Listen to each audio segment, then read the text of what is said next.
تمہیں کیا لگتا ہے کہ تم اسرائیل کے خلاف منہ بند کر کے رکھ کر بچ جاؤ گے اللہ سے؟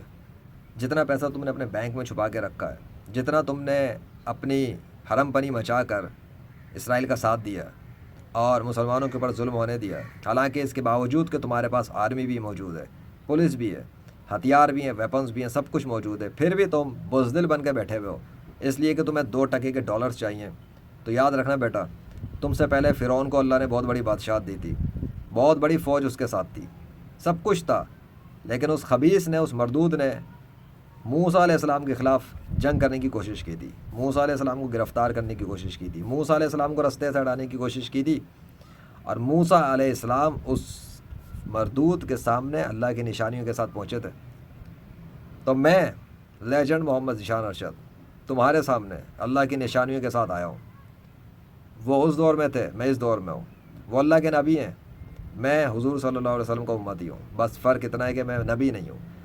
لیکن میں اتنی نشانیوں کے ساتھ آیا ہوں جتنا اللہ نے مجھے دی ہیں، اور وہ اس بات کے لیے کافی ہیں کہ تم اگر اب بھی کوشش کرنا چاہو تو غزہ کے اوپر جو بربادی چل رہی ہے اس کو روک سکتے ہو، انٹرنیشنل لیول پر آواز اٹھا سکتے ہو اپنی پوری آرمی، پولیس، سب کے ساتھ، اور اپنے اس عہدے کو بچانے کے لیے اللہ کی نظر میں کچھ کر سکتے ہو تو کرو، ورنہ تمہیں جو پوزیشن اللہ نے دی ہوئی ہے اور جو عہدہ تمہیں دیا ہے، جس وجہ سے تم نے لیا ہے، وہ دنیاوی نیت تو ایک طرف، تم دنیا والوں کے ساتھ دھوکے بازی کر سکتے ہو، اللہ کو دھوکہ دے نہیں سکتے، اور تمہیں پتہ ہے کہ تم نے کتنی بددیانتی کی ہے۔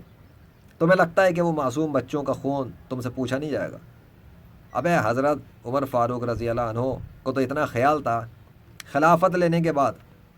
حالانکہ انہوں نے اپنی مرضی سے، اپنی چاہت سے خلافت نہیں لی تھی، پھر بھی ان کو یہ خیال تھا کہ وہ اپنے علاقے کے، شہر کے لوگوں کا خیال رکھنے میں اتنے زیادہ خیال رکھنے والے انسان تھے اور امتی تھے اور صحابی تھے کہ انہیں کتے کا بھی خیال تھا کہ کتا بھی اگر پیاسا مر جائے تو وہ خود کو اس کا بھی ذمہ دار سمجھتے تھے۔ پیاسا کیا ہوتی ہے؟ پیاس، ایک تپتی دھوپ میں کتا بھی اگر پیاسا مر جائے، پانی پلانا ہوتا ہے خالی۔ اللہ نے ایک عورت کو صرف اس وجہ سے جنت دی تھی کہ اس نے پانی پلایا تھا ایک پیاسے جانور کو، اور اللہ نے ایک عورت کو اس وجہ سے جہنم میں پھینک دیا تھا کہ اس نے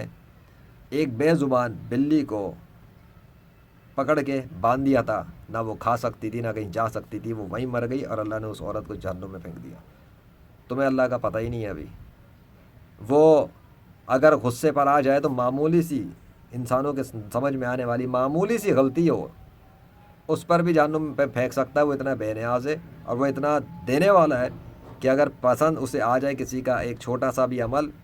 چاہے وہ کتے کو پانی پلانا ہو، چاہے بلی کو پانی پلانا ہو، چاہے دودھ پلانا ہو، تو وہ اس بات پر پوری جنت دے سکتا ہے اس بندے کو یا بندی کو۔ تو تم سوچ لو کہ تم نے کیا کرنا ہے اور تم نے کدھر جانا ہے، تم نے خود کو کتنا بچانا ہے۔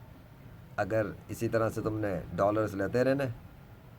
اور مسلمانوں کو مرنے دینا ہے تو ٹھیک ہے، تم بھی اس سزا کا انتظار کر لو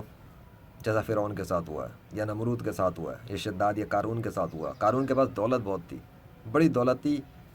وہ اس کے کسی کام نہیں آ سکی، شو آف کرنے میں لگا رہا۔ موسیٰ علیہ السلام نے اس کو سمجھایا، بتایا، نہیں باز آیا، لوگوں نے بھی سمجھایا، نہیں باز آیا، پوری دولت سمیت زمین میں غرق کر دیا گیا۔ نمرود کو بھی سمجھایا ابراہیم علیہ السلام نے، نہیں باز آیا، وہ اپنی چودراہٹ میں تھا، اپنے آپ کو بادشاہ سمجھ رہا تھا، اپنی آرمی کے ساتھ اترایا کرتا تھا۔ ہر نبی کے ساتھ لوگوں نے یہی کیا ہے، بلکہ اس ملک کے حکمرانوں نے، بادشاہوں نے یہی کیا ہے، بلکہ آرمی والوں نے بھی، پولیس والوں نے بھی یہی کیا ہے کہ جب ان کے سامنے نبی آتا تھا تو وہ دیکھتے تھے کہ کس حالت کا ہے،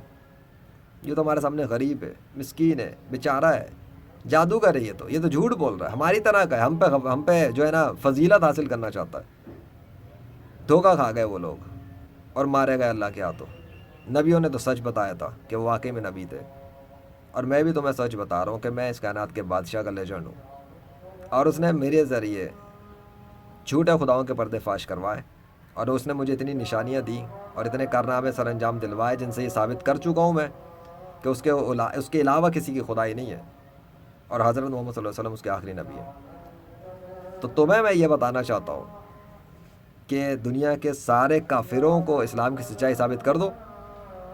دو، پہنچا دو ان تک پیغام میرا، چاہے اپنے لفظوں میں پہنچاؤ، چاہے اپنے رائٹرز ہائر کرو یا اپنے ویڈیو ایڈیٹرز ہائر کرو، مجھے اس سے کوئی غرض نہیں ہے، چاہے خود ٹی وی پہ آؤ میری بلا سے دنیا کے سارے کافروں کو بتا دو کہ ہر بچہ مسلم پیدا ہوتا ہے بس، اور انہیں وہ ثبوت دکھا دو تاکہ وہ سارے غیر مسلم کلمہ پڑھ کے اسلام میں داخل ہو جائے، اور ان مسلمانوں کو مارنا بند کریں اور یہ بمباریاں بند کرو، اور اگر نہیں کرنا تو پھر تمہارا حشر اس سے بھی برا ہوگا جو فرعون اور نمرود کا ہوا تھا، اور میں ذمہ دار نہیں ہوں گا، کیونکہ میں تو بتا رہا ہوں کہ تمہاری یہ ڈالر، تمہاری یہ ساری چیزیں، عہدے اور اسٹیٹس اور یہ محل تمہیں بچا نہیں سکتے، موت تو تمہیں بھی آئے گی بیٹا، موت سے تم بھی نہیں بچ سکتے، کب تک بچو گے؟ نہ تمہارے ڈاکٹر بچا سکیں گے، نہ تمہارے یہ سارے جو تم نے رکھے ہوئے نا اپنی حفاظت کے لیے یہ بھی نہیں بچا سکتے، قلعے میں بیٹھ جاؤ یا محل میں گھس جاؤ تمہیں فرشتہ وہیں پہ آ کے مارے گا جہاں تم چھپے ہو گئے، اللہ سے تو کسی کا باپ نہیں بچ سکتا، تمہاری اوقات کیا ہے، تم کچھ بھی نہیں، غور کر لینا، سوچ لینا، سمجھ لینا، وما علینا الا البلاغ المبین۔